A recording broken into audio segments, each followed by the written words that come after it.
দীর্ঘ ৩৩ বছর পর জাহাঙ্গীরনগর বিশ্ববিদ্যালয়ে জাকসু নির্বাচন অনুষ্ঠিত হয়েছে এবং গত ১১ই সেপ্টেম্বর রাত ১০টা থেকে ভোট গণনা শুরু হয়েছে। এখন পর্যন্ত চলমান আছে। আমরা যতটুকু খবর পেয়েছি এখন প্রায় ১৯টি হলের ভোট গণনা শেষ হয়েছে এবং ২টি হলের ভোট গণনা বাকি আছে, চলমান আছে।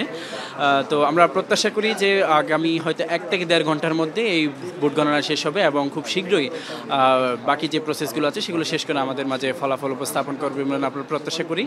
এবং ফলাফল ঘোষণার যে আসলে যে দীর্ঘ সময়ের প্রয়োজন হয়েছে, এই জন্য আসলে আমরা একটু অপেক্ষা করছি। এখানে আমরা প্রত্যাশা করেছিলাম যে আসলে বিশ্ববিদ্যালয় প্রশাসন যে নির্বাচন কমিশন যে ওএমআর মেশিন আছে সেটার মধ্যে ভোট গণনা করবেন, এটা করলে আসলে খুব দ্রুতই ফলাফল ঘোষণা হয়ে যেত।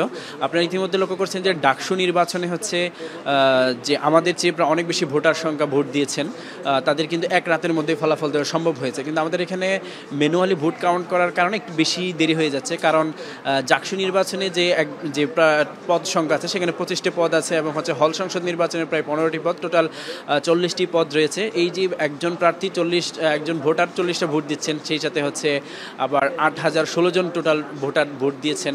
তো এই যে প্রায় যদি হিসাব করে প্রায় 3 লক্ষের অধিক ভোট সংখ্যা হয়, ভোট কাউন্ট হয়। তো এইগুলো কাউন্ট করা আসলে ম্যানুয়ালি অনেক সময় সাপেক্ষ ব্যাপার হয়ে দাঁড়িয়েছে, এই জন্য আসলে দীর্ঘ সময় লাগছে। তবে আমরা উৎসাহ উদ্দীপনার সাথে এখানে অপেক্ষা করছি। আমরা মনে করি যে আমাদের প্যানেল থেকে একটা উল্লেখযোগ্য সংখ্যক প্রার্থী আসলে বিজয় লাভ করবেন বলে আমরা প্রত্যাশা করি। ইতিমধ্যে যে আমাদের বিভিন্ন ভাইদের মাধ্যমে যে পোলিং এজেন্ট আছে ওনাদের মাধ্যমে আমরা খবর পাচ্ছি যে আসলে অধিকাংশ আমাদের প্যানেলের অধিকাংশ ইনশাল্লাহ ভালো ফলাফল করবে বলে আমরা প্রত্যাশা করি। আমরা মনে করি যে আসলে 24 যে আন্দোলনের যে পরবর্তীতে শিক্ষার্থীদের মধ্যে একটি উল্লেখযোগ্য পরিবর্তন এসেছে। তারা আসলে একটি সুস্থ ধারার রাজনীতি বাংলাদেশে পরিচালিত হোক, তারা সেটা চায়। তারা আসলে কারো গোলামি করতে চায় না, তারা আসলে হল দখলের রাজনীতি বা বড় ভাই ডাকার রাজনীতি যে আসলে তারা এগুলো চায় না। তারা চায় আসলে এমন নেতৃত্ব গড়ে উঠুক যারা আসলে সৎ, দক্ষ এবং যোগ্য হবে।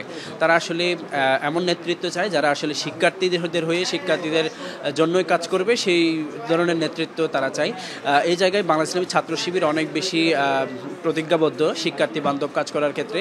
ইতিমধ্যে আমরা আমাদের ক্যাম্পাসে আসলে অসংখ্য শিক্ষার্থী বান্ধব কাজগুলো করেছি, তারা দেখতে পেয়েছে আসলে আমরা, এবং এত পরিমাণ শিক্ষার্থী বান্ধব কাজ করেছি যে অন্য কোনো সংগঠন আসলে এত পরিমাণ শিক্ষার্থী বান্ধব কাজ করেনি। আমরা এই জন্যই মনে করি যে আসলে সাধারণ শিক্ষার্থী যারা আছেন তারা আসলে বাংলাদেশ ইসলামী ছাত্র শিবিরের উপর আস্থা রেখেছেন বলে আমরা মনে করি।